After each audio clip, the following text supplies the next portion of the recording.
The top 5, they couldn't even name 2. What a Saturday morning cartoon. Yeah. Although they did pop out the Foster's Imaginary Friends. That was kind of cool. I like that one. I like potatoes.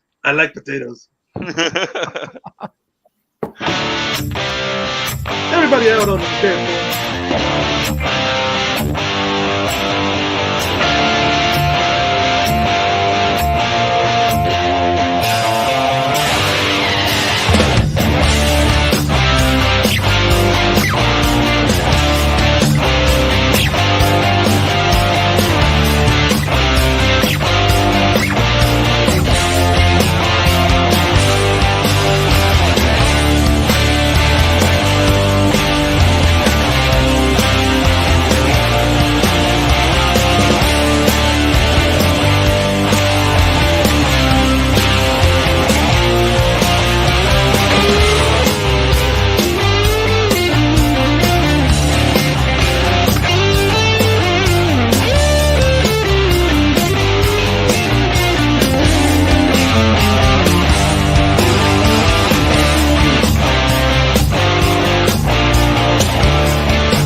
Hey, you dorks, this is Gunnar Hansen, Leatherface from the Texas Chainsaw Massacre, and you are listening to The Dorkening. Hi, I'm Brian Johnson, and although you probably accidentally stumbled across it and have no idea why you're watching it, you are in fact watching The Dorkening.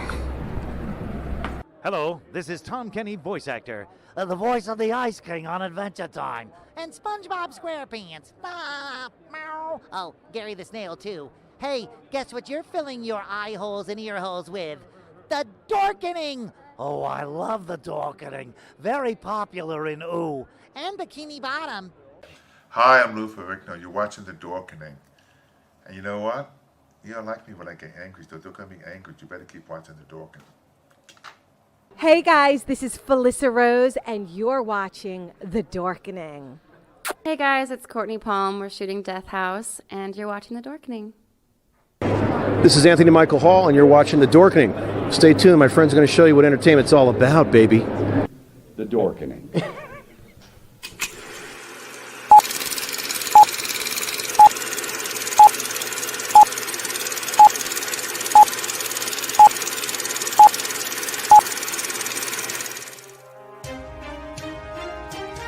The Dorkening and all affiliated shows are not intended for anyone under the age of 18. The following may contain discussions or scenes that have adult situations, graphic violence, nudity, strong sexual content, and graphic language. This show is intended for mature audiences only. Viewer discretion is advised.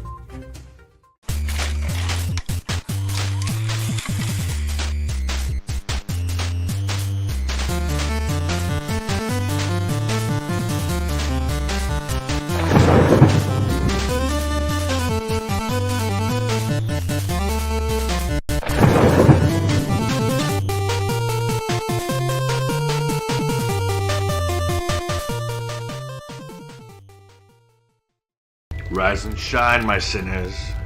When Father Evil starts his day, he gets a little deadly. Deadly Grounds coffee has the richest, smoothest flavor you'll find anywhere. It's sinfully delicious. Once you go deadly, you never go back. Order yours at getdeadly.com. Coffee's so good, it's scary.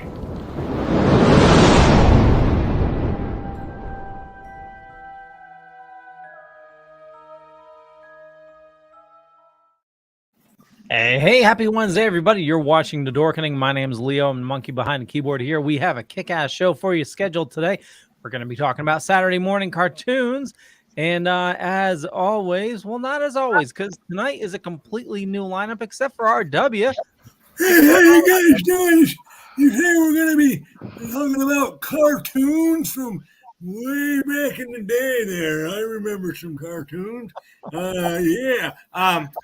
We also got Jonathan Champney, who's joining us for the first time ever. Good evening. Thanks for being here. And take it away, Leo. Yeah, hey, Jonathan. Also, for a second week in a row, Jar Jar Jeremy. Hey, thanks for having me again, guys. Hey, you're always welcome to join us. You guys can hear me this week, too. Oh, what's that? Did you say special what? bonus? Huh? Oh, damn. Is that Snake Mountain back there, Jar Jar Jeremy? Oh, there, and Castle Grayskull. Oh, nice. wow. I got them all. Nice. I see a little Sentinel back there, too. Yeah. Oh, where is he? Oh, yeah, he's over there. And that's my 70s original. It's still got the thermos inside, too. Lunchbox. I can't believe you'd sink that low. Oh. Because never mind. There's a sink behind you. There's a sink right there. Randy, you're such a drip. Oh my God. It's got to be draining for you, though. Oh, boy. Wow. Holy crap. What are you asking me for? You plunged right in there. No. Oh, sorry. And joining us from Splash Pages, Velvet Joker. How's it going, Rich? It's going great. I'm in a great mood, having a great time with the boys tonight. Going to talk about some cartoons, bring it back to the back of the days when we were all just little tiny pups. Yeah. And, RW made a comment. You notice none of the youngins are here tonight. Steven bailed out. Brandon, he bailed out. So, it's just one thing I always found funny, and I keep forgetting to mention it, but I'm going to mention it now. Happy Wednesday, Tom. Hey, Arch. Let these guys out. When the Brian Johnson guy goes, "Hi, this is Brian Johnson," why does the guy next to him hide his beard? Like, I have yet to figure that out. He's like, "This is Brian Johnson," and the guy's like, "Ooh, can't have this." And like, that's got to be the longest intro, by the way. Like, goes on. Do you guys just add something new to it each week? I switched between a couple of them, but the reason why they're so long is while that's playing, I'm also sharing in the background, so it gives me a chance to do my monkey business. Method behind the madness. Yeah, totally. So before we Leo, that doesn't mean you're on Skid Row, does it? What's that? That doesn't mean you're on Skid Row. No. Okay. Now, before we delve into this thing, the one thing that is also associated with Saturday morning cartoons, not necessarily this one, but all of these, is this. Because you'd get up in the morning and you'd make your cereal and you'd sit in front of the TV eating your Captain Crunch or Rice Krispies or whatever it was you were eating at the time, and you would not leave that television for 6 hours. I actually thought you were going to say Deadly Grounds coffee. My mom didn't let me eat in the living room, so I actually had I was going through looking up all these TV cartoons from those times, and I noticed a pattern. Every morning at around 10 o'clock, I didn't watch that block until I wasn't back until about 11 a.m. when the next shows were on. So I'm sitting there for that block. I'm like, why didn't I remember any of these shows? And I'm saying, it was breakfast time. See, I got up at that's when my mom would get up and finally feed me. For an hour it took you to eat breakfast, dude? Oh yeah, man. I enjoyed I was a very slow eater. I sat there and I would play with my toys and To this very day, I go to a restaurant with Tracy or anybody, and I'm like, "Are we ready to leave?" And people are just barely starting their meal, and it goes back to cartoons. It's like you can't watch TV until you're done. So I'd be like, "Done, thank you." In fact, I've eaten with this man. I barely put my first bite in, and his meal's all gone. Now, with RW bringing up Captain Crunch, a spin-off show of this could be the commercials between Saturday morning. Oh my God, yeah. I mean, there are so many of them. That's absolutely True. Post serials had every single like character on there. It was great. Yeah. Don't forget about Pulsar, International Man of Action. That's right. Godzilla. Is this the end of the dynamic duo? Yeah, exactly. Action Jackson is his name. Yeah, like the commercials. Yeah, you know. But anyways, Leo, try to get this back together. Well, I'm going to try to now. A lot of personalities going on tonight. Well, it's going to be a ton of fun tonight. So, thinking about, growing up watching Saturday morning cartoons myself, I definitely remember getting up early and RW, we talked about it last week, sitting in front of the TV, and I didn't have a remote, I had an old TV. So you had to like turn it and, flip between the different channels. UHF. But if you remember, if for those of you that seen 8-Bit Christmas, and enjoyed it. Yeah, same here. Yeah, totally. So my dad was one of the dads that was working on the house. So like, we had bare walls. Oh, I didn't have that dad. I remember he was working. Growing up, it was just a single level home, and he built a second level to it. And I remember like when it was just enclosed in, there was like all bare walls, nothing up there. Me lugging a little black and white TV upstairs so I can have like cartoons all to myself. It was amazing. Yeah, growing up in Waterbury, Vermont, we had, Channel 3, which is CBS, Channel 5, which is NBC, and 22, which was ABC. And sometimes you could pull a couple Canadian stations, 57 and Channel 12 and maybe Channel 6 out of Canada. But yeah, you'd sit there and you'd be like, oh my God, I don't like what's on this station at 8, so I'm going to watch this station. But if the next one, I got to flip over here. And then sometimes you'd flip back and forth like we talked about, and it'd be a commercial. So you'd go over to the other channel and you're like, oh, good, this one's still on. And then it goes, we now go to commercial. You're like, Commercials were so long back then too. Yeah. It was like 6 hours. It felt like. Well, it was a prime audience that they were advertising to, because we'd see the ad for the Millennium Falcon and then, go, ask our parents for it, or, there's something called a Transformer, I need that, Yeah. Or now, John, Operation. Yeah.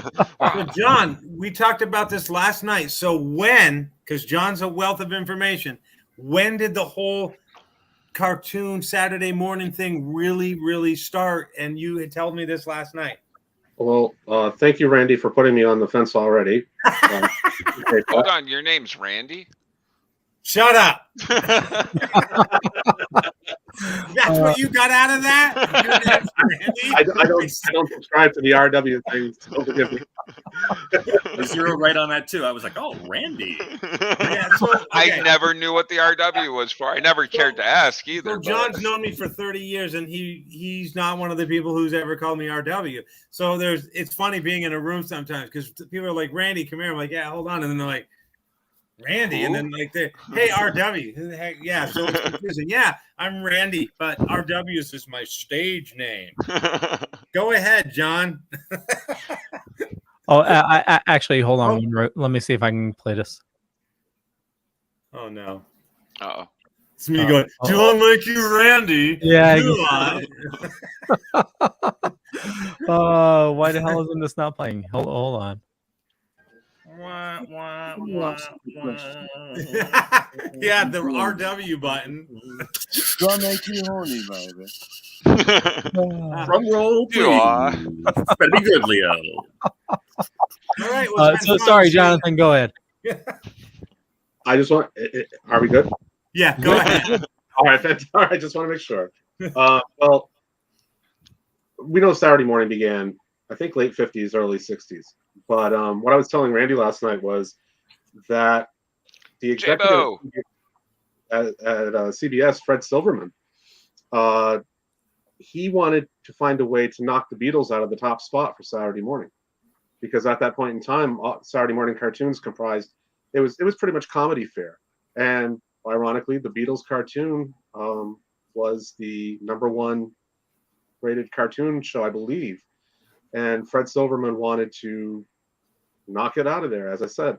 So his pet project was National Periodical Publications, which we now know as DC, went ahead and said, well, let's do Superman.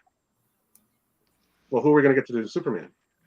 Well, the irony is, and probably all of you know this story, is that three individuals, Hal Sutherland, Norm Prescott, and Lou Scheimer, went ahead and came up with an idea to snare the contract. And what they did was they got all of their friends to just occupy this office one day and make like they were working on a project when they were bringing the guys from National Periodical in. Mort Weisinger, I think, was one of the gentlemen. Maybe Julia Schwartz.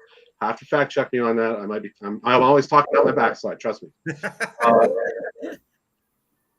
Well, anyways, Filmation got the contract, and in 1966, September 10th, 2 days after the premiere of Star Trek, ironically, and the Ron Eli Tarzan, The New Adventures of Superman, featuring the voice of Bud Collyer, who did the radio, who was Superman on the radio, premiered on CBS television.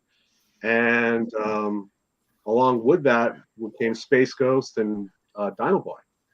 And they knocked the Beatles out of the top spot. And Saturday Morning went from a comedy theme for a brief period to action-oriented and sci-fi. Wow. Nice. So that was a long-winded story. I'm sorry to have taken up. Thank you for the history lesson. No, thank you, Jonathan, for the history lesson. We appreciate it. Yeah. Well, in fact, I might have some of the events wrong and such, but yeah. Oh, I can. I'm going around from now on, and I'm just going to be like, yeah, this dude Jonathan says. And I'm going to go through the whole spiel, and they're going to be like, fucking Jonathan lied to you. I'm like, Jonathan!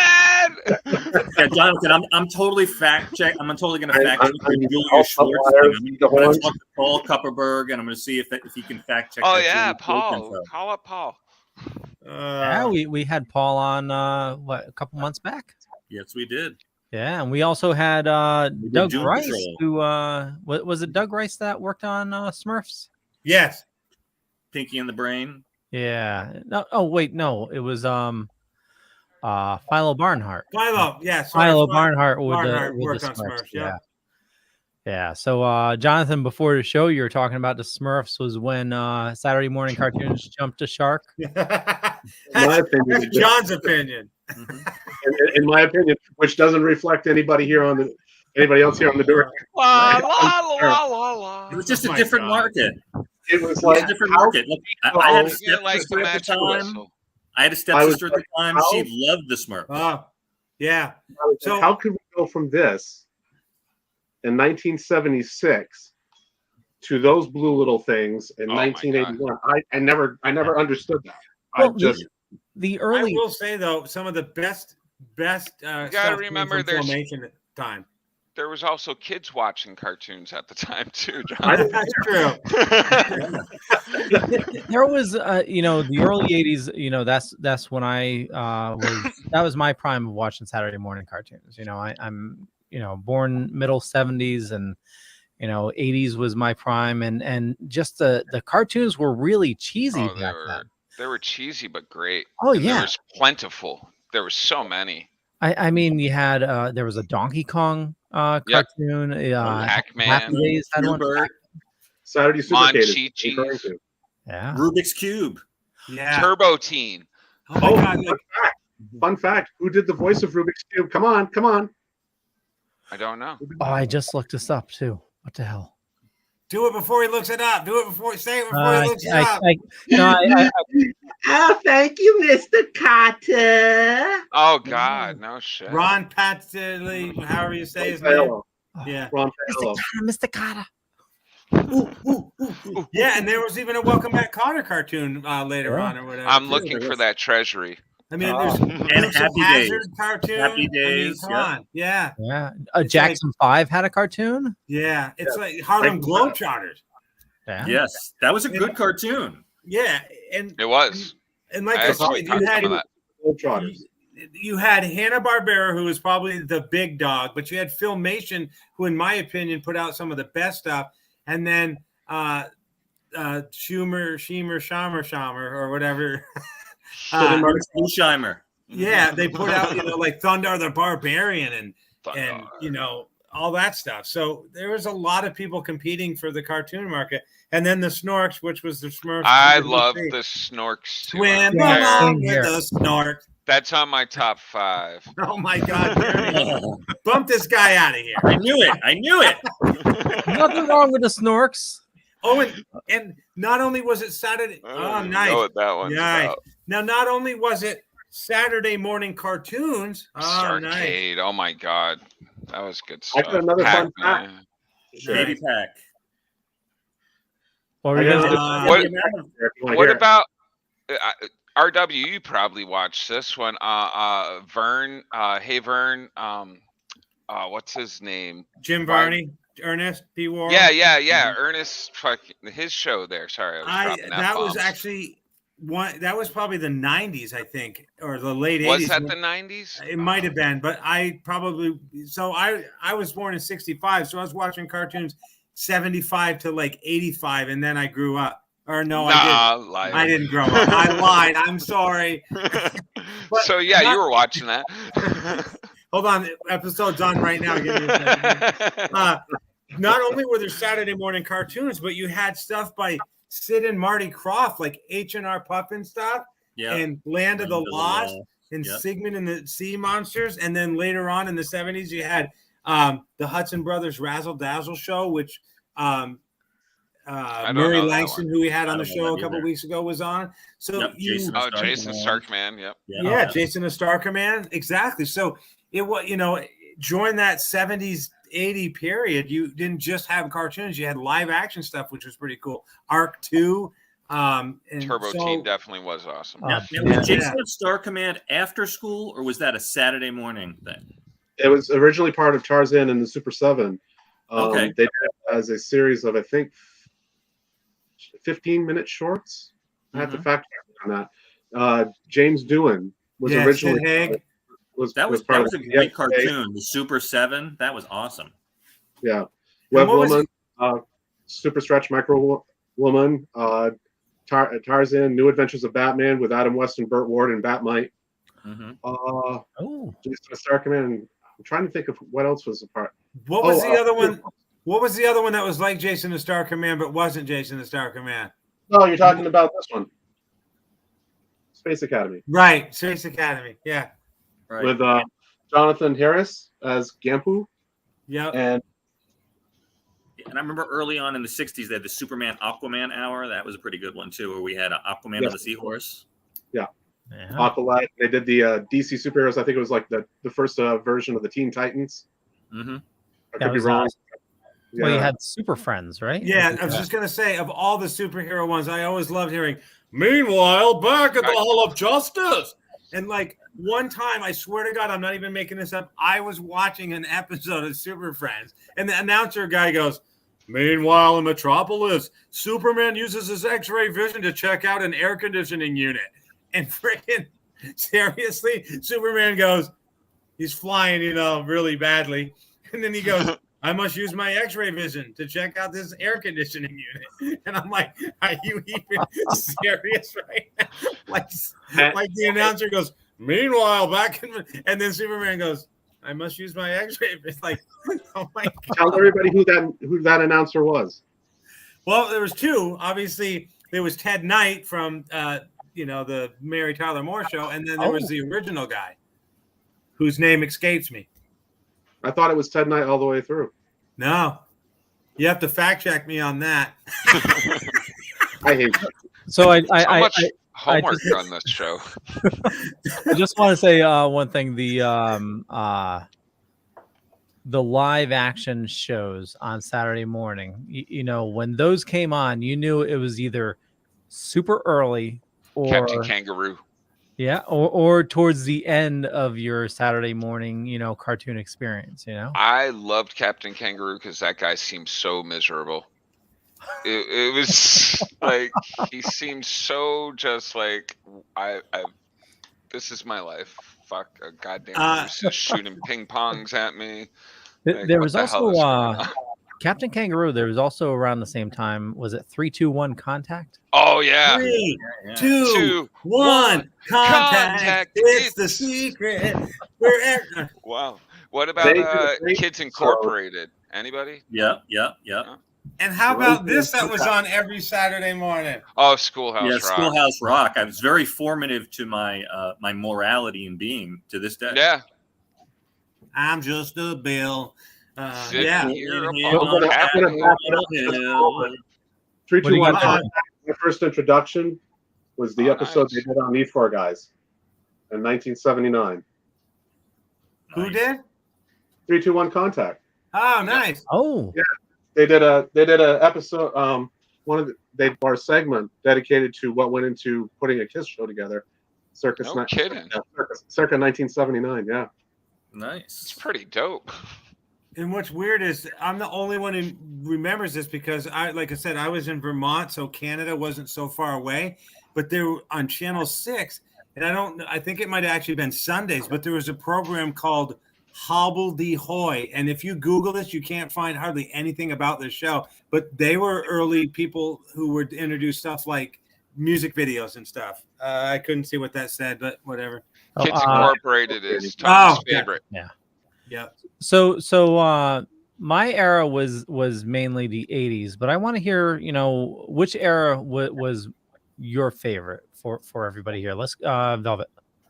Oh, I can't pick one. You guys or what was the main era that you were... you guys proposed a top 5. I did a top 5 of the 60s, the 70s, the 80s, and the 90s. Oh, wow. So I can't choose an era. I love cartoons. My dad put comic books in my hand before I was 3 years old because he didn't want to help wipe my ass until my mother got home. So I have loved cartoons and comics since I could remember watching TV. So Leo, I can't pick an era. I'd love to pick an era, but they're all so freaking glorious in different ways. You got a bunch of overachievers on this episode. Like, I've got so many cards of information last night for no reason. Oh, for real, same here. I actually started watching an episode of Captain Kangaroo. Like, the commercials and all were in it. I was sitting there just like, I didn't know what was going on, but I'm sitting there just writing stuff down. Where was you watching Captain Kangaroo? I got onto a wiki page about Saturday morning cartoons, which led me down to a rabbit hole. And I got hit up. I found it was an actual 4 hours YouTube video of that whole Saturday morning. Captain Kangaroo started it out, and I think it was on ABC or something. I thought it was CBS, but maybe CBS. Anyways, that's I'm amazing. dyslexic. I'll have to send me a link to that, but probably I want to say somewhere in 97 or 8. Bob Keeshan, who played Captain Kangaroo, went to a place on Church Street in Burlington, Vermont, which no longer exists. It was a bookstore called Chasman and Bem. And I went in with an LP record that I had, a Captain Kangaroo record, and I had him sign it or whatever. And some random lady took my picture of me and Bob Keeshan, Captain Kangaroo. And to this day, I've never seen this photo. But I live in Springfield, Vermont, and where he lived is about 35 minutes from here. So one day, he doesn't live there anymore, obviously, because he's passed away. But we were in town, and I'm like, stopped at the library. I'm like, hey, do you know where Captain Kangaroo used to live? And they're like, go up this road, take a right, take a left, take a right, blah, blah, blah, blah, blah. So we drove by what was his house. But it's just pretty cool to know that he was a Vermont resident, and so was Dom DeLuise. But Captain Bob Keeshan sold the rights to the people who make the Power Ranger movies, and they revamped the show. And as soon as he saw the first episode, he said, I want the rights back. I don't like what you're doing with the show, but he couldn't get the rights back. So he kind of died a sad, that they had taken Captain Kangaroo to some other place or whatever. But yeah. Ooh, I just read January 2021, MeTV created a Saturday morning block. Wow. Oh, nice. So apparently, it says the last broadcast. So in 2000, only a few channels aired Saturday morning cartoons: Fox, ABC, and WB, which is now CW. They had a good run until the 2010s. Apparently, 2014 is when the last airing of Saturday morning cartoons happened. At this point, there's like channels dedicated to cartoons. Right, and it's not the same. It's kind of sad that like kids of today don't know what it's like to get up at 6 o'clock in the morning to sit in front of a TV, like I say, eating your Captain Crunch or whatever it is, and just watching TV for that 6-hour block. And then when noon hit, it was like adult shows like bowling or whatever, and curling. And your parents are like, okay, time to go outside and play. Yeah. Curling? Where were you in Canada? Yeah, where were you watching curling? Like I said, we got Channel 6 from CBC. Channel 6. We CBC should start out a of Canada. curling team. Yeah, we should. I think we got the my hair's not long enough for it. But yeah, or Wide World of Sports or whatever was on. Saturday. Animal. What was that? That animal one. Wild Kingdom. Wild. Was it Wild Kingdom? It was. It was like Wild Kingdom was Sundays, wasn't it? That was Sunday nights at 6:30 on WEZF channel 22. Yeah. But yeah, I mean, now that you have, most people have either cable or satellite or they're streaming, you got 500 choices at your disposal. Where back when, I was growing up, you had 3 channels and the cartoons were on a certain day and that was it. The rest of the week was MASH and Waltons and Little House on the Prairie and, whatever out, Cannon and Mannix and whatever. But Saturday mornings was the kids' day. Now, it's not a big deal anymore. Yeah. I think MASH was a cartoon too. What's that? I think MASH was a cartoon as well. Yeah, probably. I mean, they all got one somehow. It's like, hey, you're doing good in the ratings. Let's give you a cartoon. Well, how about Scrappy Doo starting like the junior version of everything? Because after Scrappy Doo, there was Baby Plaz for Plastic Man, Fang Face and Fang Puss. Oh, Fang Puss! Oh my God. Pac-Man had Baby Pac. Yeah. The names. Yeah, I of never some of cared for these were Scrappy bad. much. I'll get him, Uncle Scooby, with my puppy power. No, get this thing out of here! Like seriously. Oh my God. Jabo says Dungeons and Dragons was his favorite. Ah, nice. Great one. Yeah. I mentioned this the other day in the chat. Did you guys see the car commercial? I think it was from Brazil that like finished the series.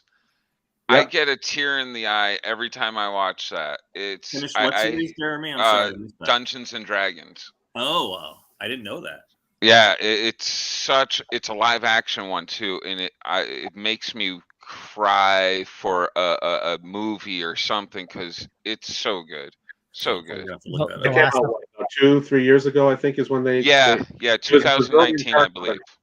It was a Brazilian commercial, I think, and I can't remember the car company, but I can't either.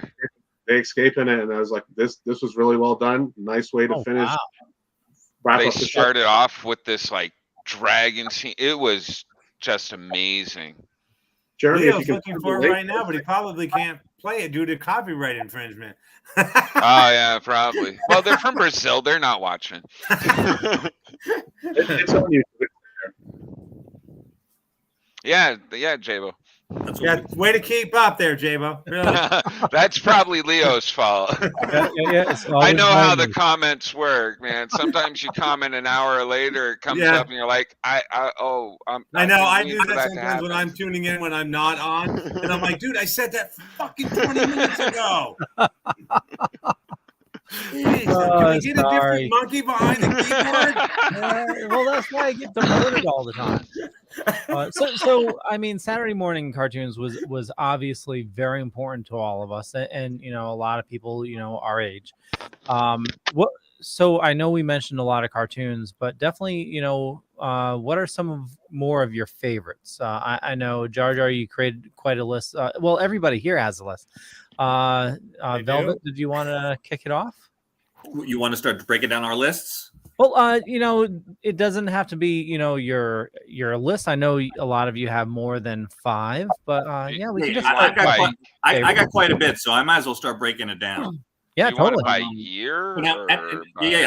By decade. I've got my top 5 of the 60s, 70s, 80s, and 90s. Now, some of these may overlap decades, but if I liked it on one decade, I'm not going to mention it on another decade. So, for whatever that matters, that was my thinking at least. All right. So for the 60s, which now I was born in 71. So anything that is from my love for the 60s is everything that I've seen in obviously when I was, because I do not travel back in time. I should have did that. I only did the decades I was alive for. Wow. That's pathetic, Jeremy. You gotta be thorough, Jeremy. You gotta be thorough. To be on the Dorkening podcast network. He did it for a week, and it was All right, go ahead, Joker. All right. So in the 60s, we start with number one is Bugs Bunny. Because you can never go wrong with Bugs Bunny. They were the king. So many classic sticks. I mean, we could talk for 2 hours just Are we about talking Overture, Hit the Lights, Bugs Bunny? Absolutely. Wabbit season. Duck season. Monsters are some of the most interesting people. I mean, we can really just keep going on and on. All right, so number one is Bugs Bunny because that's the king of all, in my opinion, pretty much animated everything. Then we've got Courageous Cat and Minute Mouse. I don't know that one. Which was sort of an animal version of Batman and Robin. And they had the frog. He was like, "Yeah, I'm the frog. I'm going to get you, Courageous Cat." I have that on DVD, but it's all in storage. But I have that entire series. I do as well. That's a great one. Let's see. Number 3, the Hanna-Barbera Hour, which consisted of the Herculoids, the Galaxy Trio, the Impossibles, and Frankenstein Jr., which were all awesome Hanna-Barbera jammies. Number 4, the Marvel Superhero Hour, which were different 20-minute snippets of whether it could be Cap, Iron Man, Hulk, Thor, or the Submariner. And then number 5. Who actually does fuck fish, by the way, if anybody's been watching Peacemaker. Submariner fucks fish. Fuck you, Jeremy. Good to know. And Submariner or Aquaman? No, Submariner fucks fish. Oh, okay. Like Aquaman, that's a joke. Submariner, that's a fact. All right. Marvel is not going to pull that joke in any of their movies. I bet you 100%. And rounding out the 60s was Teen Titans. Oh, nice. Wow. Yeah. Teen Titans in the 60s? Yeah. Oh, yeah. Oh, Filmation was dope back in the day. I don't know. John wasn't in the 60s? It was. Yeah. Hold on, I'm going to fact check him. Oh, I was thorough. Keep going. Thank you. All right. So the 70s, which Leo actually mentioned, my first one is The New Adventures of Batman, which did have Adam West and Burt Ward actually voicing it. That is crazy. And it's actually great. And also, I'll say all of these that I've picked are ones that I've gone back. All these that I've picked, I've gone back as an adult and rewatched because there's some, and Jeremy will probably be very mad at me, but in the 80s, those things that are behind him right now, watching that as an adult, I find very stupid. Oh, no, it's lame as fuck. Oh, they're the worst. Okay, all right. Oh, yeah, no, I love the show. Love it. But it's because it's what I grew up on. Like, which one? Smurfs? He-Man. No, He-Man. He-Man. Jonathan? You ever try to watch Thundercats? Oh my Thundercats. God. Oh, have you tried to rewatch it? No. Now as an adult, it's a whole different experience. Don't do it. What am I needed for? Jonathan, keep the nostalgia alive. Your Skeletor, putting you on the spot. He-Man. So keeping up with the 70s, we've got a Battle of the Planets. Ooh, we're gonna do the commercial. What commercial? The Dungeons and Dragons. The Dungeons and Dragons. We're gonna be able to get away with this. 20 minutes later. Should we reverse the show? I don't have the audio going. All right. Well, that's sort of cool and awesome. You might as well do the voiceover, everybody. Uni! There was a world beyond.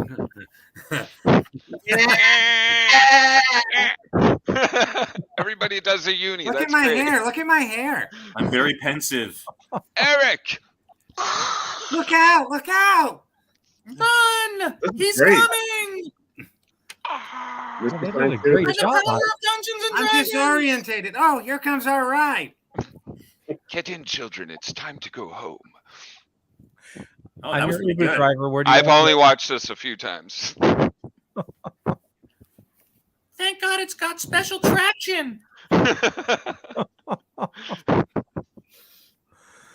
Oh, you guys are too much. Anybody know Who's where got the you can ejector seat actually button? find the show? You need to find a show. The Dungeons and Dragons show. Like I would love to rewatch that. Nope. Too bad there wasn't a way we could watch that. Like somebody's gonna come up with this way of sharing stuff Oh, okay. with each other. I think I got the hint. If only you could somehow show it to me on a big tube. Oh, jeez. Oh, Jeremy, okay. Entertainment released the DVD. This podcast will never be done if you don't continue, Joker. Yeah, go ahead. Yeah. I'm sorry. All right. I know we just all love this so much. So, Battle of the Planets, boom, boom, always a winner. Super Friends, the original Super Friends. Yeah. Of course, you guys were doing the awesome voiceovers of Ted Knight. And number 4, my man Hong Kong Phooey. Number 1 super guy. Super guy. Yeah. Super guy. Absolutely. And it was Spot was the star. He was his cat that pretty much got him out of everything. It was awesome. Anyway. Sublime does a great cover of that song. Number 5, the Laugh Olympics. Oh yes. God. Yay! I need that treasury too if anybody has it. Nice. RW. And so that rounds Treasury. up the 70s. So we've got the 80s, and Leo just showed 80s number 1 was Dungeons and Dragons. Mine too. Number 2, DuckTales. Ooh. Not Gotham Tales or Gotham Tales or DuckTales. Woo! Thanks, Jeremy. Bum, ba-da, bum. How many seasons were there of Dungeons and Dragons? 2, maybe 3. 4. Really? 3 or 4. Nice. 83 to 86 or 87. Oh wow. All right. So after DuckTales, we've got the Mighty Voltron, the Lion Robots. I loved Voltron. Voltron was really cool back in the day. Yeah, it was. The original toy. Yeah. Oh my god. Oh, those metal things. You can Yeah. hawk the bam. Oh. Then Lots we've of got tears. Spider-Man and his amazing friends, Iceman and Firestar. And then I had rounding out the 80s was the Incredible Hulk. J-Bo Force says 5. Force 5. Force 5, that's a good one too. What was the dog's name on Spidey on the Amazing Friends? Pepper? Was that? Miss something. Missed it by that much. That was awesome. And finally, with the 90s, we've got BTAS, Batman the Animated Series. Number 2, Lions. we've got Gargoyles. Ooh, nice. And then we've got Pinky and the Brain. Pinky and the Brain. What the do you want to Brain. do tonight, Brain? We're going to take over the world. Same thing we do every night, Pinky. And then, of course, we've got X-Men. And finally, rounding out the 90s, we've got Superman, the animated series, which was also an excellent really? animated series. I found that so boring. Justice League Unlimited, right? Came out around that. In the 90s? Yeah. Was it? Was it it was the the 90s same or- art style, but I think that was closer to the 2000s. I'm not It could sure. have been the late 90s, possibly. Maybe. But yeah, so that's my list. 20 of my top Nice. cartoons of the 1, 2, 3, 4 decades. You guys definitely overdid it, which I love it. Who would like to list some of their favorites next? RW is right next to me. You want to give it a shot there? Oh, great. Thanks. Yeah, I didn't have a list because I never come prepared. But I would say if again, since it was my time growing up, I am very partial to Thundar the Barbarian and anything that Filmation did, whether it be Star Trek the animated series, the Planet of the Apes animated series, Tarzan, just anything Filmation did just had this really cool feel to it, in my opinion. But yeah, I mean, you can't go wrong with Overture, Hit the Lights. I mean, you know, as soon as that music started, you knew that it was going to be a good time or whatever. But yeah, I mean, I watched it all, including the Smurfs. I just, you know, the Super Friends was, you know, obviously up there as one of my favorites. It's so hard to remember all this stuff. The Harlem Globetrotters, when they had a show, and then like Tom I say, says, some of the non, you know, like Land of the Lost, which wasn't a cartoon.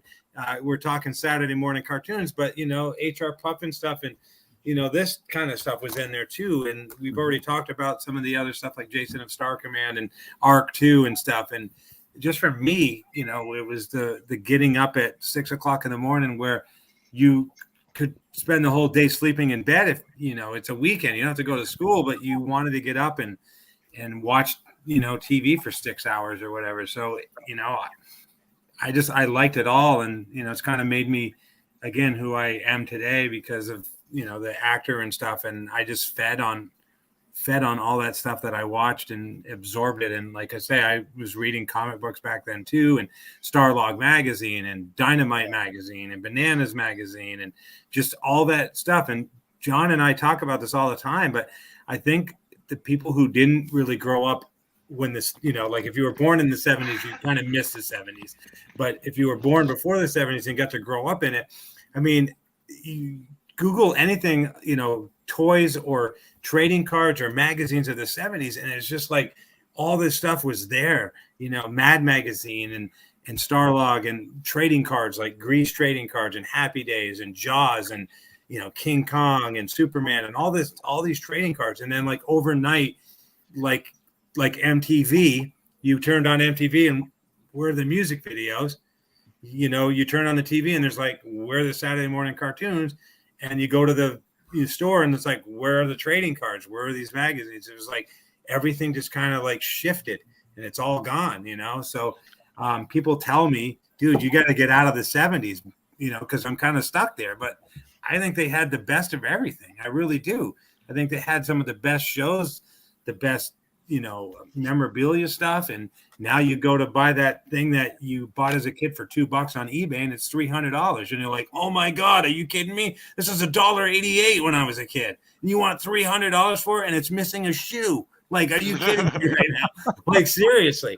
So it's like, you know, all this stuff from the 70s, it's worth mint right now. But I enjoyed it all. But if I had to pick one favorite thing, I don't know why, but I liked Thunder the Barbarian because I just loved how it was like the earth is destroyed. And, you know, I've always liked that post-apocalyptic stuff. So like Beneath Planet of the Apes, you know, it just, I like it when, not that I want the earth destroyed, but I like seeing like how people have to survive when there's, you know, like Night of the Comet or whatever, where it's like you're left in this wasteland and you got to figure it all out.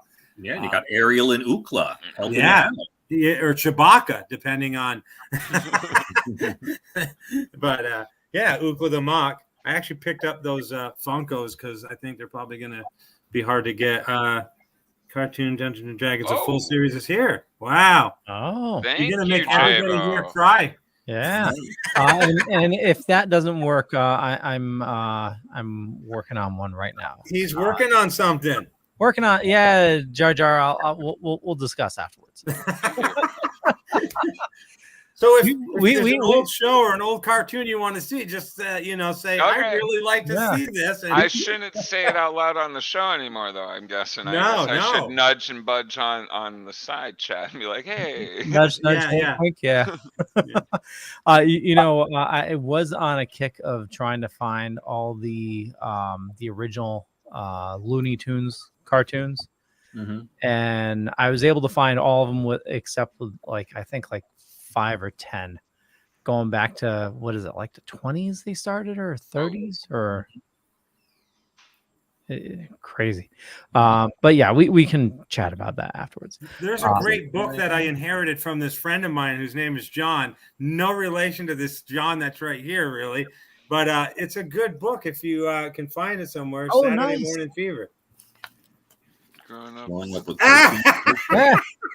Wow. Different versions, the blue and the brown version. His is a hardcover, I think. This is his old version. I've inherited a lot of good stuff from John. John, I like treasuries. I do too. Let me know where you can find them. Hey, Jeremy, get your own. John, I friend. like cash. Send that right along. All right, who's next? I'll go dig in. Go for it. All right, so I'll just do my 80s and 90s instead of year by year, because I started in 81 and got up to like 96, and I was just like, I feel like I could drone on for 15 years about this. But I did realize something with my two top fives. The cartoons that really drew me in were the cartoons that had a continuing story, that like it wasn't just a one and done episode. The story just kept going on and on. So like in the 80s, it was Dungeons and Dragons, 13 Ghosts of Scooby-Doo. Oh, yes. G.I. Joe and the Snorks. Go and Joe. Of course, Masters of the Universe. Now, though, was G.I. Joe and Masters of the Universe on Saturday mornings, though? Yes. They were? Yes. Yeah, I think they were also after school, or at Yes. least. Okay, so they were both places, places because I remember, again, I think, so that was 83, right, for Yes. For those guys? So I was like, let's see, 18, I You were think. probably I was watching, 18. I'm 18, and I'm like, Mom, shut up. I'm trying to watch G.I. Joe. Don't He-Man, me. John. And I'm like, she's like, Randy, your dinner's ready. I don't care. I'm watching G.I. Joe. Learning is half the battle. I'll come out later. Yeah. Now I'm going to have to wait for the next time to show it because I didn't hear anything they said. But yeah, Transformer G.I. Joe hour or whatever on like weekly or whatever it was. But yeah. I didn't know it was on on Saturday mornings as well. That was the great thing about actually being a kid in the 80s. Yeah. Well, like I said, I didn't have to work on Saturday morning. I sort of still am. Okay, and your next list? The 90s, Teenage Mutant Ninja Turtles, Captain N, X-Men, Bobby's World. Oh, Bobby's World. And Attack of the Killer Tomatoes. Oh, yeah. That was a decent cartoon, yeah? Yeah, that was a fantastic cartoon. I remember it existed. I remember watching that one. So just real quick, Bobby's World. What the hell is that comedian's name? The guy from America. Yeah, that guy. Yeah. Mandel. Thank you. Oh Howie my Mandel. God. I'm like, he's bald. He's a germaphobe. So I used to watch his comedy special. There was like an HBO one somebody taped for me, and I used to watch it over. Yeah. Yeah. But he did the Bobby character before the cartoon. Oh yeah, he's had that voice for a long time. Yeah, that's how it kind of came about. But yeah, I tried that once at the Glove, and I was like, and I blew it up, and then when it comes off, oh my God, with a snout like this, almost ripped my nose right off my face. Doesn't it go something like that? Hello, I'm Bobby. It's nice to meet you. My mommy says, she said, Bobby, when you sit on your party, you cry. I said, it's my party. And I cry if I want to. Yeah, it's sort of like Elmo almost. Oh my God, that's so perfect. It's like very Elmo-ish. Like it's yeah.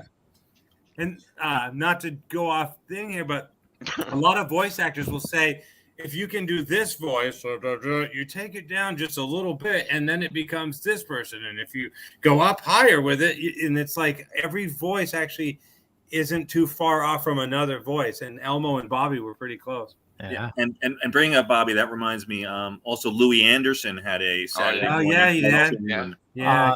John Candy. Camp Candy. I was talking about that earlier today. And The Critic.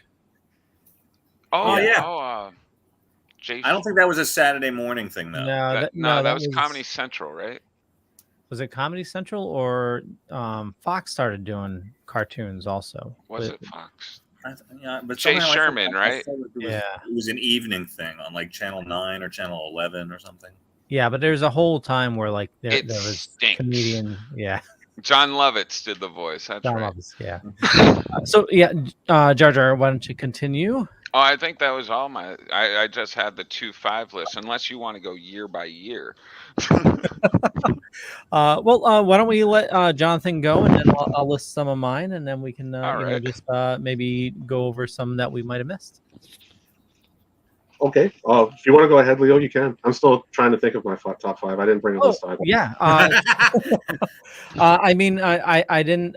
I just threw out ones that were my favorites, and I know I'm going to miss some, but the whole Disney collection of cartoons they had, started with like Gummy Bears and Tailspin, DuckTales, Darkwing Duck, Chip and Dale Rescue Rangers. All those were amazing. All right, I didn't like Tailspin. It was boring. That Tailspin out of that 2-hour block was the worst part. I had to sit through it to get to Chip and Dale's Rescue Rangers, and like. By the way, Tailspin tonight on the Dorkening. By the way, what happened to J-Bo Chip and says it Dale's was voice? Fox. What happened to Chip and Dale's voice? The movie they're putting out, Chip and Dale always sounded like almost Alvin and Chipmunk squeaky voices, and now they've got normal like, "Hey, how's it going, Leo?" Hey, I'm Chip. Hey, I'm Dale. What's up? Yeah. Yeah, that looks weird though, because it's like one's a cartoon and one's CGI. Yeah. It's an interesting idea. I just hope it's not another Space Jam or something. No, hopefully not. J-Bo says it's not about you, Jar Jar. Oh.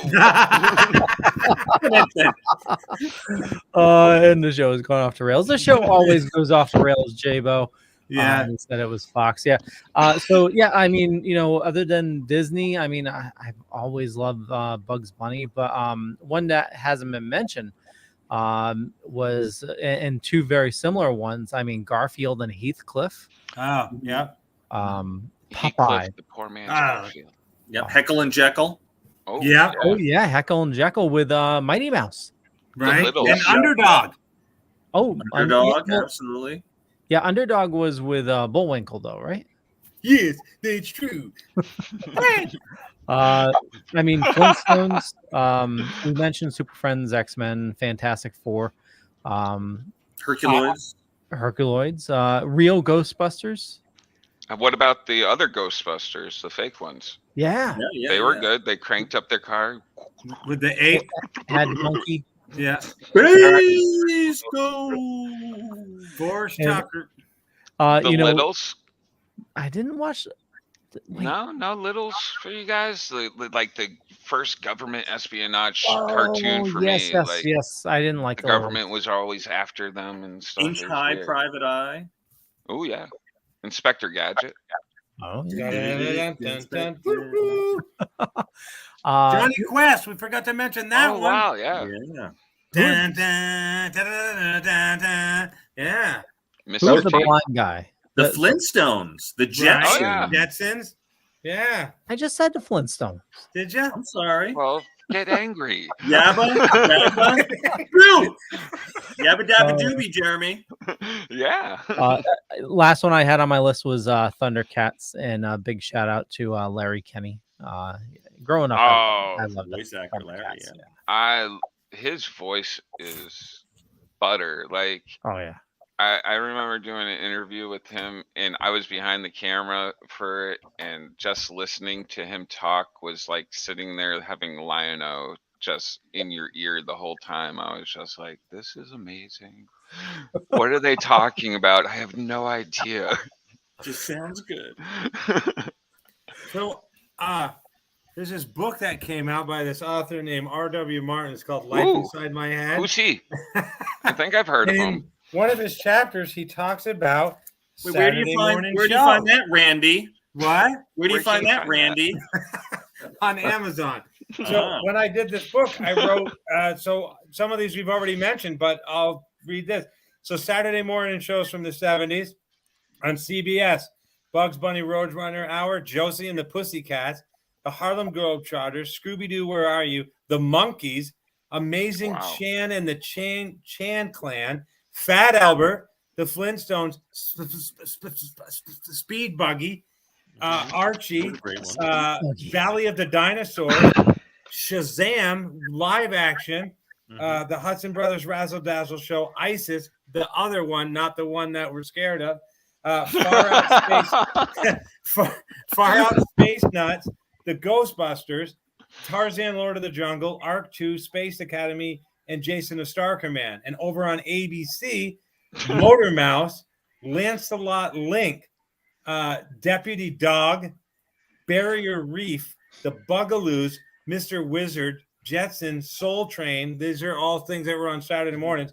HR Puff and Stuff, Jackson 5, the Osmonds, ABC Saturday Superstar Movie, The Funky Phantom, Super Friends, Mission Magic, Hong Kong Phooey, Korg, 70,000 BC, Lost Saucer, and The Kraft Super Show. And then on NBC was Heckle and Jekyll, Woody Woodpecker, Underdog, Star Trek the Animated Series, Sigmund and the Sea Monsters, Pink Panther, Land of the Lost, Return to Planet of the Apes, West Wind, Monster Squad, Young Sentinels, Godzilla Power Hour, and Johnny Quest, to name a few, and that was the 70s. Oh yeah, well, Leo. Leo's like, you missed Alf, Yeah. Puzzles. Hey, boo boo. So that's the that's the 80s. And Hulk Leo was like Hogan's this. Rock and Wrestling. Yeah. Leo was doing this, so I'm like, forget the 80s. Buy my book. Damn it. Muppet Babies. You gotta leave them wanting something, RW. Looney Tune Teen Adventures. Wolf. Oh, Teen Wolf. Yeah, that was a good one. Flintstone Kids. You know, 10 million Captain stars Caveman and Son. Yeah. Captain Yeah. And Son. Well, I would have gotten to that, but Leo was like, no, we're done here. So. I didn't mention, and I know you guys mentioned. Ed Grimley. Ed Grimley, yeah. My absolute favorite, and I probably blocked it out because it's the one cartoon to really fuck with kids. And I know you mentioned it was Transformers. And Transformers fuck with kids? What? Yeah, What happened? because I mean, being a kid in the 80s. First they're cars and then they're robots. No. Leo tried to transform, and that's why his back is messed up now. That could be. No, because of the movie. Oh, the movie. In 86, where they kill off. They kill Starscream? They kill off Optimus and like a Prime. bunch of others, to Spoiler make room alert. for a new toy line. Yeah. I mean, they took all your favorite characters and just freaking killed them off. You never had that in comics really before. Well, not comics, Well, but Gwen cartoons. Stacy. Yeah, that is not good. See, I mean, Uncle Ben. cartoons. I meant. And I get when you take something old and you try to revive it. Oh, the GoBots. Optimus Prime had a flat front. He was like a Freightliner or whatever, and then they turned him into a Peterbilt or something with the long nose. And I'm like, looks nothing like Optimus Prime. Like, why would you change? And why, Bumblebee was a Volkswagen. Why do you make him a Camaro? Like, that's because they gave some idiot control of it. Michael yeah. Bay. But they've learned their lesson because they've gone back to the flat. But I think they like Transformers right now is a prime. No pun They're intended. about to go through the animal phase, aren't they? Yeah, well, for the toys, yeah. The movies. I thought like they're doing the primal or something. Yeah, I think it's going to be a mix of the two. But the whole toy line, they're really taking into G1. It's basically like all the G1 toys as you remember them, but like much better quality. They're plastic, they're not metal, but they're like super high detailed.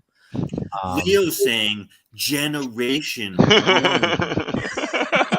Nerd alert! Nerd alert! So in the 80s, you had. Okay, so Jonathan, what did we miss? I know you don't have a list, but what are some of your favorites that were not brought up or were brought up that were like embedded in your soul? Most of them were brought up actually, but if I were to do a list, it would be number 5 would be Star Trek the Animated Series. Number 4 would be let's see, trying to make sure I get my list together here. Number 4 would probably be Flash Gordon from '79. Okay. 3 would be Land of the Lost. 2 would be Thundar the Barbarian, and 1 would be Tarzan, Lord of the Jungle. Nice. And back in the 80s, God. There's a ton of others cartoons, but mostly like Andy, I'm Now, Jonathan, because you're a Tarzan fan, was there ever? I know Sheena, they had her in there, but did she ever get her own spinoff? No.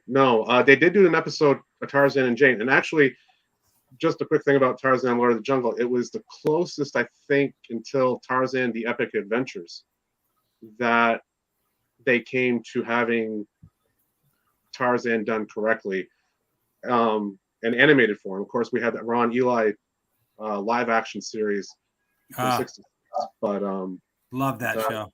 The animated series from Filmation was the closest that they came until '96, and what drew me in with that was, as Randy mentioned, Planet of the Apes, because the gorillas, and of course in the original Classic 5, wore purple outfits, and one of the first episodes I remember seeing was Tarzan and the Golden Lion, which dealt with a lost tribe of monkey people, as they were called, going up against the Bulmangani, which were the talking gorillas, and they were dressed in purple, just like the gorillas from Planet of the Apes. And I was like, whoa, this is really, really cool. You know, I didn't say that back then, of course. I was only 4 but you know, look back on it now, and it was enjoyable, and it embedded itself in my mind, and it was like, okay, let's see what else they have out there in this thing called Saturday, you know, on Saturday mornings, and it went from there. Nice. Yeah, John's a huge Planet of the Apes fan, and again, like him, I love the first 5 from back in the 60s, 70s, or whatever. And I mean, I like the new ones too, but some people, you know, who spoke highly of the original ones, then the new ones came out and they go, yeah, those old ones are crap with the fake masks. And it's like, it's so weird how people like something and then they do a complete 180 and start talking crap about something. But if it wasn't for the original Planet of the Apes, there would be no new Planet of the Apes. So you got to, you know, and if there wasn't, you know, a Transformers cartoon, there wouldn't be a Transformer movie, and, you know, so on and so forth. It all had to come from somewhere. So, but yeah, I embrace it all. But yeah, they should always respect the source. Yeah. About Sheena, I'm not sure if Sheena was ever a cartoon or not. That's a good question. Okay, interesting. If only we had someone with a computer that could look that up. I know. I mean, some monkey behind the screen. Do you guys remember in the Flintstones? There used to be cigarette commercials. Oh my God! During Yeah. the show with the characters of the Flintstones smoking. No yeah. kidding. Yeah, You can find them on YouTube, I think. But yeah. What was that, Jonathan? I was wondering, wasn't the Flintstones originally shown in prime time? Could that be why? Yes, that's correct. That's correct. I forgot about that. Hey, Bonnie. Yeah, because they were modeled after the Honeymooners. Yeah. That's exactly right. So it looks like Sheena did not get her own cartoon. She got a comic, but not in a movie. Yeah, but not a cartoon. TV. I thought I remember her being in one of the Tarzan series. It might have been the later series. Droids and Ewoks too, J-Bo. I was going to say that, but Leo went like this because that was in the 80s thing, and I was getting there, but then he's like, well, I mean, the thing is, cut it out. I'll tell you. well, not to list them out, you know, like one, two, three, four. You know, it's got to add a little gravitas to it. You know, just a little give it a little love. You know, these titles require love. What do you guys? Jana of the Jungle. Oh, that was a Jana of the Jungle, and I think that was part of the Godzilla Power Hour. Okay. Oh, yeah, we didn't even mention Godzuki. Yeah, Godzilla and Godzuki. Anybody say Popeye? Yeah. Rose me down. There's also a Shazam Power Hour where they had a superhero high school, and then they also had like a Shazam animated that had like Mary Marvel and Shazam Jr. Yes, that was 1981. There I am with my dates again. I'm never going to be single because I'm always dating myself. Oh! Come on, Leo. And where's the other one? Come on, give John the other one too. No. It's his first time on. He doesn't get the wah. Don't abuse the poor guy. It's his Oh, first Fat time. Albert. You don't get the Hey. 50 years old this year. Was that Celebrating Jonathan? Fat Albert's celebrating its 50th anniversary this year. Yeah, they got Rudy and Mumble Mouth. Yeah, actually, they're celebrating from prison. I think is where they're. No, they got let off on a technicality. He got released. Yeah, there was a Enough money, technicality. But bum. Not for Jello pudding. He had that special deal. If you admit to the crime, you get off. That's how. Well, that's the problem. He got off, and that's why he's in prison. Oh, we're bad. I know we're running a little late. Are we? Well, a little bit. It's but we're having an awesome conversation. So what do you guys think of like the remakes? Like they're really, I think Brandon calls it weaponized nostalgia. Where they definitely monetize off. Like right now is the 80s. Where they brought back some Garbage Pail Kids. He-Man. He-Man's back. I'm so stoked. I kind of where I said that the original He-Man kind of sucks now watching it as an adult. That the most recent Netflix reboot. I didn't see the second season, but the first season I thought was pretty good. Good stuff. So Netflix has been doing a lot. They brought back. Well, there's animated Godzilla. They brought back Voltron. Obviously He-Man, Transformers they brought back, She-Ra they brought back. What has anybody watched? I started watching the new Voltron. It's pretty good. Yeah. I enjoy them all. Godzilla. It's all the hard part is it's all mainly directed at adults now. Yeah. So like I was trying to like introduce my kids to a lot of this stuff. And my son loved like Voltron and stuff, but he's like 19 now. So but my daughter was like, this is boring, 10. And but loved the new She-Ra. They thought it was great. Yeah, I don't know. A lot of it's pretty good, I think. They're doing really well with Netflix, I think. I'm just torn because again, I was born in 65, grew up in the 70s and 80s, and that time period is very dear to me. So when they're like, hey, let's bring this thing back, and it doesn't really resemble my childhood at all, it's hard for me to watch. But I understand you're trying to introduce, somebody to this thing from another generation, but you can't do it the way you did before because we're past that now or whatever. It doesn't translate well. Right. Like so I me, tried watching the original Masters of the Universe with my kids and I turned it off. I was just like, you know what? Nah. But so for me, it's hard because, this is what I grew up with. And this is, very dear to me to see something that's not that, but is called that.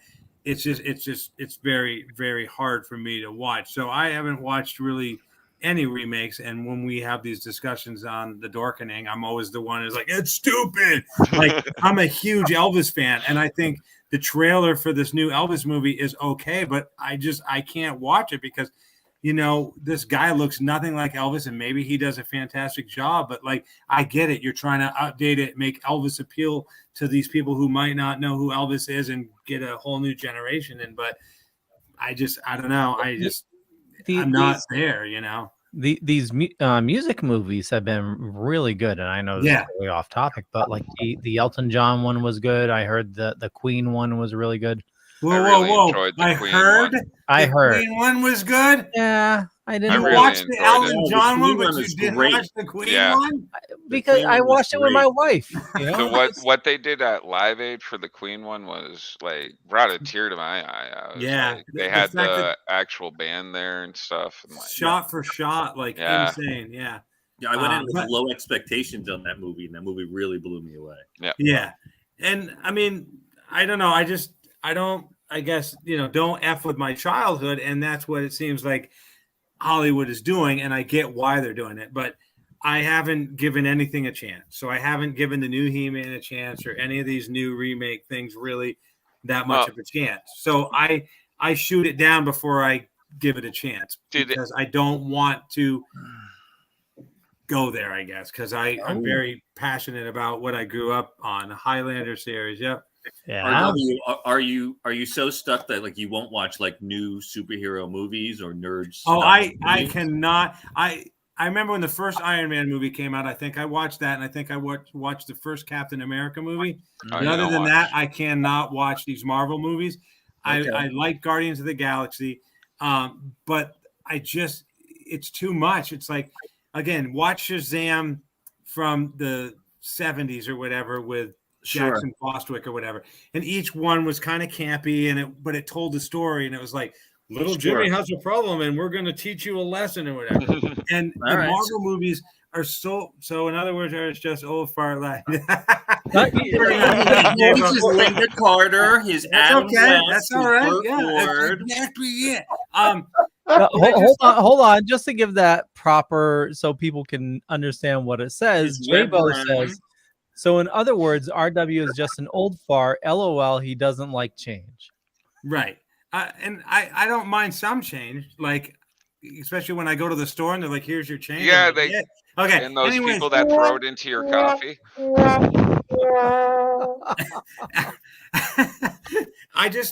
So you kids get off my lawn. Yes. Well, that was my dad. I swear to God, my dad was out banking the house. And if you don't know what banking the house is, he'd put tar paper on the bottom of the house and then put leaves up against it. And then when the snow fell, the wind couldn't get under the house or whatever. So he'd be out there doing that, and someone would ride their bike across my dad's lawn. He'd have the hammer in his hand. He'd go, "You can't stop it." And I'm like, "Oh my God, Dad, you got a hammer. You can't do." Anyways, perfect example is Fast and the Furious. Okay. Oh God. A car flips over 167 times, and the guy gets out and goes, "Oh, that car's wrecked," and the guy doesn't have a scratch on him. I'm like, you can't push the believability like in these Marvel movies to the brink. It's like, when is different. Yeah. When can you? They're superheroes. There's a James. Yeah, I know, and they're based on comic books, but it's like, come on. There's also got to be some kind of reality in the unreality. So the answer is no. I don't watch a lot of the Thors and short answer, Captain America 12 and stuff. Gotcha. You're stuck with Lou Ferrigno and Linda Carter and Red Brown, Adam West, John Wesley Shipp. Sure. Yeah. All right. Well, John Wesley Shipp's back. Yeah. We all have opinions. No one's to say who's right or who's wrong. Right. No, and I'm saying, and I'm not saying you guys are wrong. It's for me. I don't want to see something that's so unbelievable where, a guy gets thrown across the world through 5, freaking twin towers or whatever, and then just goes, I'm like, come on, superhero or not, you're. I don't know. That's what I liked about those 2 Punisher movies. They were like throwing guys through the walls, and they like got up and they're like, "Oh," I'm like, "Oh my God." That's like the Spider-Man video game. Spider-Man doesn't kill, but he'll web up somebody, and the guy will fall off a building. Right. And just to go to a certain point, back to the Bohemian Rhapsody thing, I had a hard time with the fact that they did the revisionist history, because Rami Malek is saying to the lady, I forgot the lady's name who played Mary Austin in the film, but he's like, "Here we are in Rio, they're singing Love of My Life for you," and it's like, that was 1981 when they went to Rio and played, and they did their South American tour, and We Will Rock You was not done when Freddie had his mustache. It was it was like, what's going on here? And you realize that they're fantasizing the legend, and I'm sitting and I'm like, good God Almighty, what's going on here? But listening to everybody tonight, I'm realizing, wait a minute, I never had a problem with them tweaking the origin of the Incredible Hulk for television for 5 seasons on CBS, changing the name from Bruce to Dave. Bruce, yeah. Bruce getting rid of the the villains, the leader, which was weird because like Bruce Wayne was on TV and nobody saw a problem with that name, but the Hulk had to be Bruce Wayne, Bruce Banner. Yeah. Bruce. That name alteration, I guess, is what they called it. They didn't like that. That Stan Lee came up with. And there was anyway, They Call Me Bruce. Yeah, they call me Bruce. Exactly. Or they call me Trinity. So I realized I was like, okay, I guess if I can accept the Incredible Hulk, I guess I can accept as long as I know the history, I can accept the romantic revisionism that's done for other things. If that makes sense. No, it does. It does. Yeah. Yeah, they took too many liberties with the Queen thing. And the thing I have a problem with is, let's say you watch a true story on Dolly Parton and you go, oh my God, I didn't know Dolly did this or this happened. And then you go online and you realize that didn't happen and neither did that and this didn't. And Hollywood just needed to fill some shit in there, so they make shit up. So if you're going to do a bio movie, make it factual so that people who don't know anything about Queen or Freddie Mercury or Elvis Presley or whoever you're doing this bio on, Jobs, whatever, make it so that it's right, so that people go, oh, I didn't know Steve Jobs did this or that, the other thing. Oh, he didn't. We just needed something to throw in there, so we said he did this and he was in charge of this thing when he never was. And that's the thing I have a problem with bio movies is they're based on true stories, but then Hollywood takes liberties to make you cry or whatever at the right moment. And it's like, I'm crying at the right moment, but it didn't even happen. So, yeah. Totally get that. It's they have to change it for entertainment value, Right. And I agree, going back looking at some of these older cartoons, it's a little bit difficult, like you mentioned He-Man and stuff like that. But I've really liked the remake that they've done of He-Man. Like, I was really impressed what they did back in, I think it was 2010 with He-Man. It was amazing, but they put it on like Friday night on Cartoon Network, so it never caught on. They like re-envisioned like Skeletor's origin and stuff, put him as Keldor, and like they showed you his transformation into Skeletor. He's like He-Man's uncle and all this great stuff. It's fantastic. The new story is even better. Like, I think but what was nice was Jar Jar. I apologize for interrupting you. Oh, no worries. They brought Alan Oppenheimer back, not as Skeletor. No, yeah. I forgot what character he plays, but I think Alan Oppenheimer's like in his 90s now. And they brought him back. Kevin Smith brought him back. Can somebody help me out as to what character he plays on the show? Off the top of my head, I don't know. Leo will look it up right now. Time slots have been the make or break thing for any show. The original Flash with John Wesley Shipp was on Monday nights at 8. Then they switched it to Tuesday at 7. And then they put it to Friday at 8 o'clock. And then they put it over on Wednesday. And you never knew where it was going to be or when to watch it. And then the show died because they couldn't find a place to actually put it. And people were like, well, you put it up against Dynasty. I'm watching Dynasty. Oh, you put it up against this. You put it over here. I didn't even know it was on. I was expecting it was going to be on Friday, and it was on Monday. I missed it. And that's why that show died, really, is because they put it in a stupid spot, and no one was able to figure out where it was. It was like $1 million, I think, at the time, an episode. Somebody fact checked me on that, but I think that's what it was. It was quite costly to make at that in time for television, and if you're not pulling in the ratings for it, I think that's what did Battlestar Galactica, and I could be wrong, but it was just too costly, and for the ratings that it was drawing in, it just didn't, the reboot of that was awesome. I don't know if it wasn't a big hated was probably the wrong word to say. Wasn't a huge fan of the original, but the reboot of that on Sci-Fi was amazing to me, the politics and everything thrown in. See, of course, I'm the opposite. But yeah. By the way, just real quick, it's Moss Man. He played Moss Man. Oh, interesting. Yeah. Hey, Leo, nobody's really mentioned, except for I mentioned Spider-Man and His Amazing Friends, but there have been at least 8 different Spider-Man series since the 1960s that were amazing cartoons. And also there was an Incredible Hulk series where Mark Hamill played the Gargoyle. The 1996 that was I just watched that recently, that very first episode. Unfortunately, I fell asleep. I think that's on Disney Plus right now. Yes, it is. Oh, Yeah. nice. 1982 version, which was part of Spider-Man and His Amazing Friends, was quite enjoyable.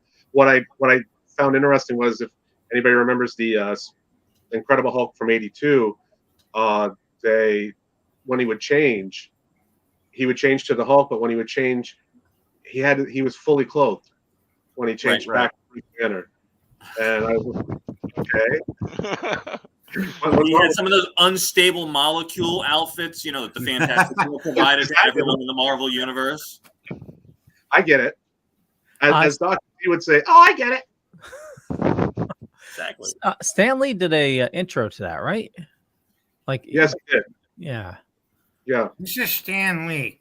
And one of the other things that was interesting about the Incredible Hulk was that it had a well-known voice actor, Robert Ridgely.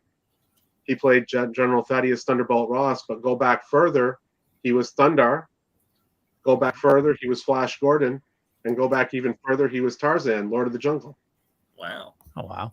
He had quite a career.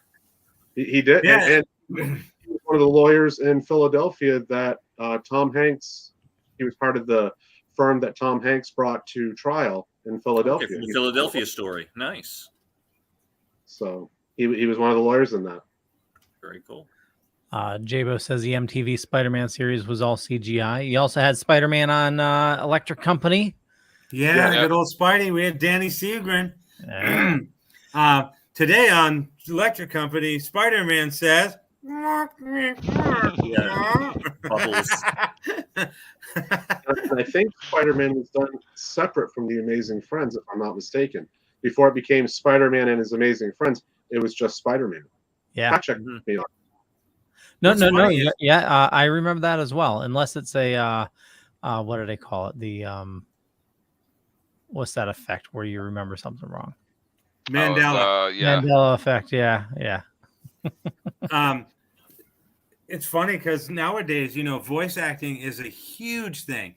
Not only are you doing, cartoons still, but you're doing video game voiceover work and, all kinds of stuff. But if you think about how big it is today, it was actually pretty big back then. Because as John just said, this guy did this, and this.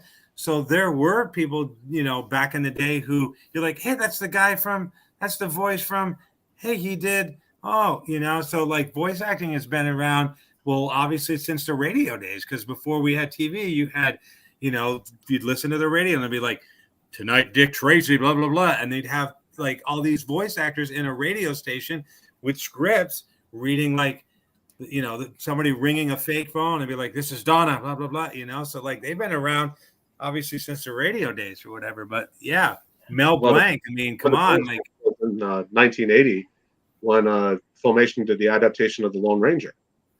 And you're listening to the voice, and it's like, I know that voice. And so you naturally look at the credits at the end. It was the voice of the Lone Ranger was Jay Darnock. Now, replace the J with a W, and then take Darnock and reverse the letters. And you come up with Conrad. It was William Conrad from Canon. Oh, wow. And the gentleman who I believe narrated the first season of Buck Rogers. Oh yeah, he did the voice of the Lone Ranger. Dawes Butler. Has anybody ever seen a picture of that gentleman? He was the voice of Archie. Okay. Pull his picture up, Leo, if you can. He wears a straw hat. He's got long gray hair, no joke, and a big bushy white beard. That is a picture that I believe that's the name of the gentleman who voiced Archie. What was his name? I think it was Dawes Butler, DAWS. I could be wrong. Not Dawes Butler. It's Dallas McKinnon. I'm sorry, Leo. Dallas McKinnon. So Archie is in like the everything's Archie. That yeah, Archie? No. He had long white hair, a big bushy beard, and he was wearing like a straw hat, I think, if I saw a picture correctly. He looked like George Clayton Johnson's brother. I believe George Clayton Johnson was a writer for the Twilight Zone. They look like they could have been separated at birth. Almost there.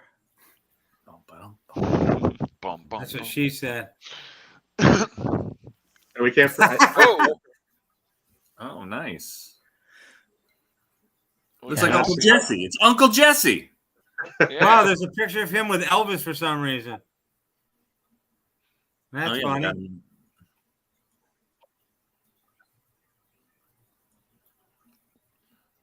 Just took off my Yeah, glasses. that's Dallas. That's the guy who did the voice of Archie. Look at Nice. Yeah, when I first typed it in, it brought up. Let's see. I can go back there. That's Woody Harrelson there.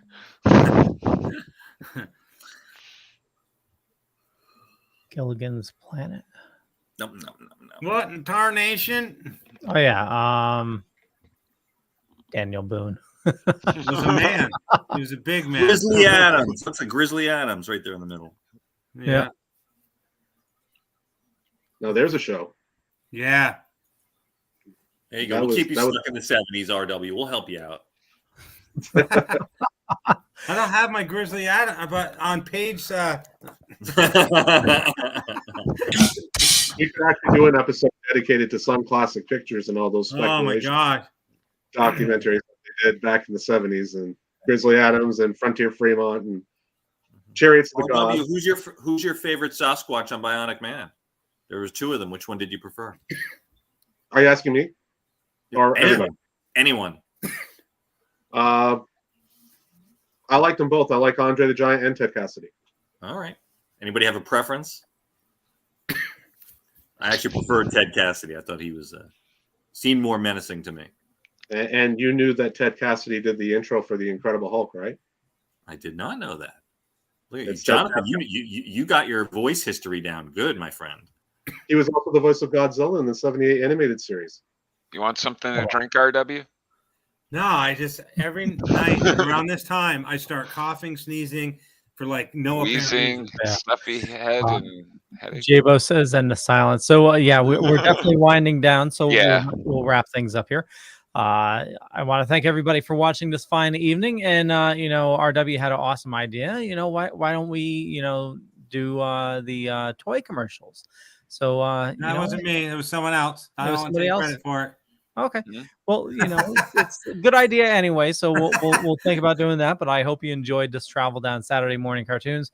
We'll try to do more of these. We had a lot of people tuning in tonight, so definitely appreciate that. For me, my name is Leo. I'm the monkey behind the keyboard here. You can Google me, or I run a little thing called the Dorkening Podcast Network. We got a ton of awesome shows doing a ton of awesome stuff. Just head on over to thedorkening.com. You can check out all the shows there. And Jonathan, where do you like people interacting with you on social media? I don't. And I knew he was going to say that because it's the truth. Okay. Well, fine then. Velvet Joker. Well, you can find me every Tuesday night on the Dorkening Podcast Network on Splash Pages. Excuse me. God bless me. And you can find me on the gram to Velvet Joker 2021. That's about it. Jar Jar. Here. Yeah. Wherever. I'm on Facebook. Okay. RW. So some of the shows from the that's not what we're doing. Sorry.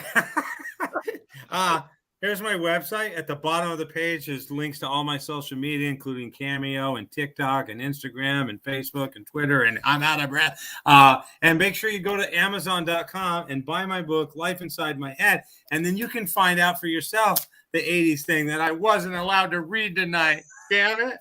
Wait, why wasn't your cover of you in 70s? Oh, I got one clothes? thing. That looks like a way modern cover, man. Yeah. Where's your bell bottoms? I never. They don't fit anymore. Hey, there was one other show we forgot to mention. It was the Bay City Rollers show. Yeah, that was on page 73. 78. No.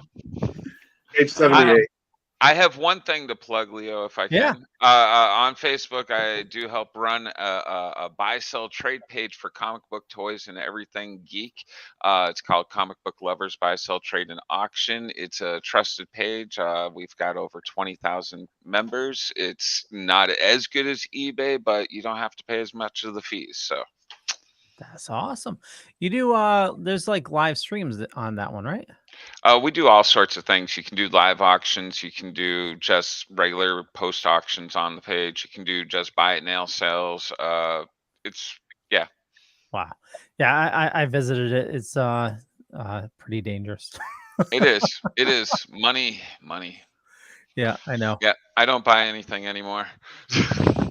I wish I could say that. I try to trade for everything. Oh, there you go. Yes. Well, when I'm ready to start selling some of my comics, I'll have to reach out to you, Jar Jar. Oh yeah, there's actually even guys on there that do commission work where they'll like sell for you. Like they only take like a 10% cut. Oh wow. So back in was it the 70s that those cards came out, Champney? Which one? The Rockstar one. It's 1979. So 1979, this company called Dunris released these card set called Rockstars. Had the Babies, Queen, Kiss, and the Village People. So if you ever come across those, I'm looking for a set, but I don't want to pay eBay prices, which are like absolutely insane because people want to get rich quick and, you know, charge 5 times as much. So yeah. Notice those things just sit there. Yeah. They don't go anywhere. And then you make an offer and I'm like, I'll give you $10, and they like shoot me down. Like they wanted 150. I'm like, I'll give you 10.